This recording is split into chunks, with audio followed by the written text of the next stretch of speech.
স্বাগত জানাচ্ছি the corrections analysis এর বিশেষ আয়োজন ছাত্র রাজনীতি। দলমত নির্বিশেষে সাধারণ শিক্ষার্থীদের সুযোগ, সীমাবদ্ধতা, সম্ভাবনার কথা তুলে ধরার জন্য এই আয়োজন। আমাদের এই আয়োজনে উপস্থিত আছেন ঢাকা পলিটেকনিক ইনস্টিটিউটের ছাত্র দলের যুগ্ম সাধারণ সম্পাদক ইকরাম হোসেন মুন্সী। প্রথমে একটি কমন প্রশ্ন দিয়ে আপনাকে শুরু করতে চাই। আপনি কেন ছাত্র প্রতিনিধি হওয়ার সিদ্ধান্ত নিলেন? আমি যে কারণে ছাত্র প্রতিনিধি হওয়ার সিদ্ধান্ত নিয়েছিলাম, গত স্বৈরাচার আমলে তাদের ছাত্রলীগ নামের এক সংগঠন যখন আমাদের ক্যাম্পাসের সাধারণ শিক্ষার্থীদেরকে বাধ্য করে তাদের মিছিল মিটিংয়ে নিয়ে যেত, ওইখান থেকে আমাদের ছাত্র ছাত্রী এবং সকল শিক্ষার্থীদেরকে রক্ষা করার জন্যই আমি ছাত্র প্রতিনিধি হওয়ার সিদ্ধান্ত নিয়েছিলাম। জি, ধন্যবাদ। আপনি অতীতে শিক্ষার্থীদের জন্য করেছেন এবং ভবিষ্যতে শিক্ষার্থীদের জন্য করবেন, এরকম একটি কাজের ব্যাপারে জানতে চাই। গত স্বৈরাচার আমলকে বিদায় করে 5ই আগস্টের পরবর্তী সময়ে যে অন্তর্বর্তীকালীন সরকারের যে আমলটা আমাদের মাঝখান থেকে চলে গেছে, ওই আমলে আমরা সাধারণ শিক্ষার্থীদের জন্য কিছু করার জন্য অনেক চেষ্টা করার পরও আমরা ওরকম কিছু করার সাধ্য হয় নাই।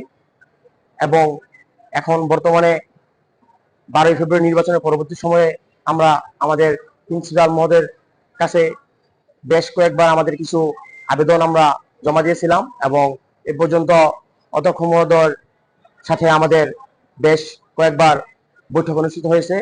আশা করি আমরা সামনে সাধারণ শিক্ষার্থীদের জন্য ভালো কিছু নিয়ে আসতে পারবো। আমরা অনেক সময় দেখেছি অনেক সংগঠনের ছাত্র নেতারা তাদের ছাত্র সংগঠনের ভাই ও বন্ধুদের বেশি সুযোগ সুবিধা দিয়ে থাকে। এই ব্যাপারে আপনার মন্তব্য কি? শহীদ প্রেসিডেন্ট জিয়াউর রহমান যেভাবে দলমত নির্বিশেষে সবাইকে সমান অধিকার প্রতিষ্ঠা করে দিয়েছিল, সেরকম ভাবে আমরা বাংলাদেশ জাতীয়তাবাদী ছাত্র দল আমাদের কাছে আমাদের সংগঠনের কর্মী যেমন আমাদের ভাই বোন, তেমনি পাশাপাশি বিপরীত রাজনৈতিক দল শিবির, এনসিপি, সাধারণ শিক্ষার্থী, ওরাও আমাদের দলের কর্মীর মতো আমাদের ভাই এবং বোন।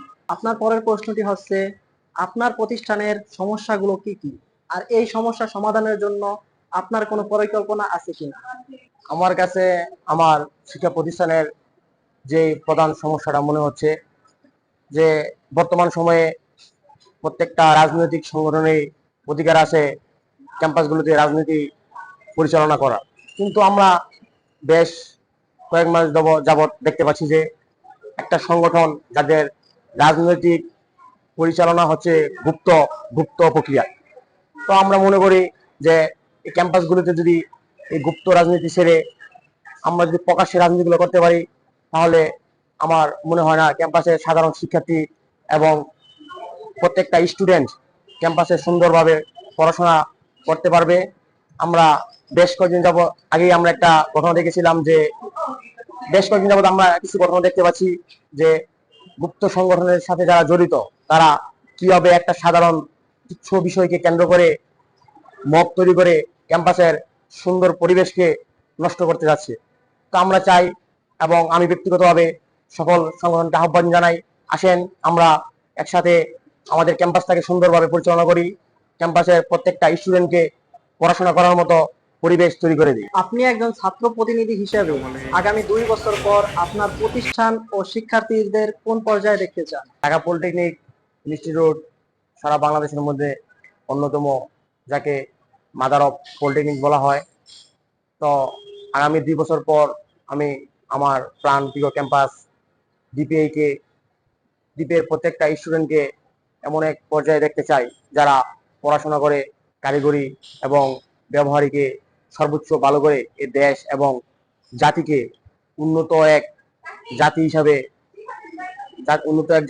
যাতে দেশের সেবা করতে পারে এবং বহির্বিশ্বে গিয়ে আমাদের দেশে যে অর্থনৈতিক হাল, ওই অর্থনৈতিক হালকে আরো উন্নত করার জন্য আমার এই ডিপিএর প্রত্যেকটা স্টুডেন্ট যেন ওই দেশের অর্থনীতিকে ভূমিকা রাখতে পারে, আমি ওই প্রত্যাশাই করি।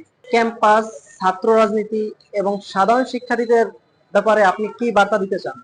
আমরা বর্তমানে ক্যাম্পাসে প্রত্যেকটা শিক্ষার্থীর পড়াশোনার পরিবেশকে আরো সুন্দর ভাবে যাতে তারা পড়াশোনা করতে পারে, ক্যাম্পাসে এসে নির্দ্বিধায় আমরা ওইরকম ওইরকম পরিবেশ যাতে তাদেরকে তৈরি করে দিতে পারি, আমরা বাংলাদেশ জাতীয় ছাত্র দল ওই ওই প্রচেষ্টাই সবসময় করে যাচ্ছি।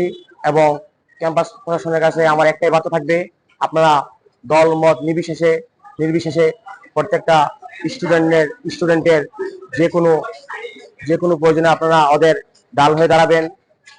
এবং প্রত্যেকটা সংগঠনের ভাইদেরকে আমার ব্যক্তিগত পক্ষ থেকে আহ্বান থাকবে, আমরা বিভেদ ভুলে ঐক্যের পথে ক্যাম্পাসকে সুন্দর পরিবেশে ফিরিয়ে আনতে চাই।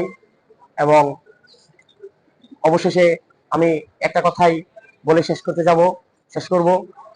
বর্তমান বাংলাদেশের প্রধানমন্ত্রী, বাংলাদেশ জাতীয় দল বিএনপির চেয়ারম্যান জনাব তারেক রহমানের আই হ্যাভ এ প্ল্যান, ওই প্ল্যানকে বাস্তবায়ন করার জন্য আমরা ছাত্রদল সবসময় ঐক্যবদ্ধ থেকে তারেক রহমানের হাতকে শক্তিশালী করব।